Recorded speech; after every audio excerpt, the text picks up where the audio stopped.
Here in the wind tunnel, we effectively do a simulation of the driving conditions on the road. And this year, this wind tunnel is celebrating its 25th anniversary. Our colleagues who are responsible for the performance and fuel consumption of the vehicle always give us very good feedback that our predictions of drag match their expectations. The fundamental difference between electric powertrains and internal combustion engine powertrains is that electric powertrains are much more thermally efficient. And for that reason, a much higher proportion of the energy in the battery goes into moving the vehicle and therefore overcoming wind resistance. A further essential fact of electric mobility is that electric powertrains are able to recuperate energy during braking. This means that only a part of the energy which is required to accelerate the vehicle actually gets lost. Some of it can be retrieved. The highlight of the A6 e-tron for me is, of course, at the most fundamental level, that we've achieved this really good drag coefficient of 0.21, the best of any Audi vehicle ever. It begins with the active inlet shutters at the front of the vehicle. It continues with the air curtains at the sides.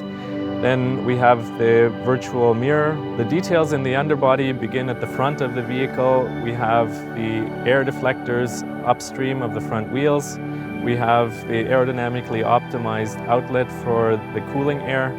The whole underbody is of course very flat. It's almost completely closed. With the PPE platform, we were able to realize a very efficient diffuser in the rear end of the vehicle. All of these little details contribute to this fantastic end result. Over the course of the development process of the A6 e-tron Sportback and Avant, we did approximately 3,000 simulations. These 3,000 simulations used approximately 35 million CPU hours. All of these simulations were used hand in hand with the wind tunnel optimization. Currently, I would say that modern aerodynamics development is not possible without the use of computer simulations.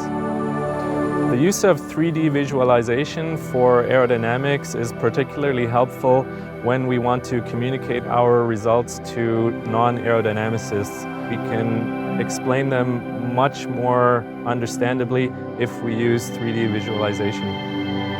It's of course in some sense true that there is a fundamental conflict between design and aerodynamics, but I here at Audi over quite a number of years have experienced something different. I experience our designers as people who are very interested in progressive technologies, and in the case of this vehicle, they're interested in efficiency and in expressing this efficiency in the aesthetics of the vehicle.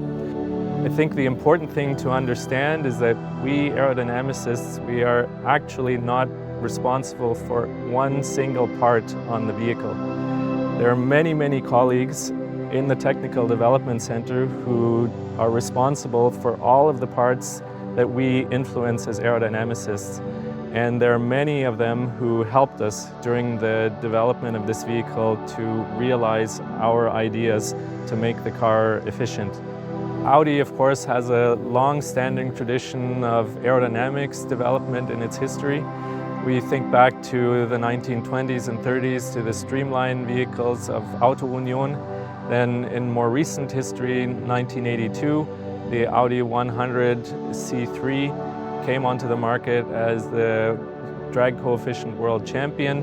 And now, in this year, we have the Audi A6 e-tron Sportback, which is part of this tradition with its drag coefficient of 0.21. Here in the Wind Tunnel Center in our archives, we found the original technical report of the development of the Audi 100 C3. In this report, we see how thoroughly and systematically the colleagues of the time went about doing the optimization of that vehicle.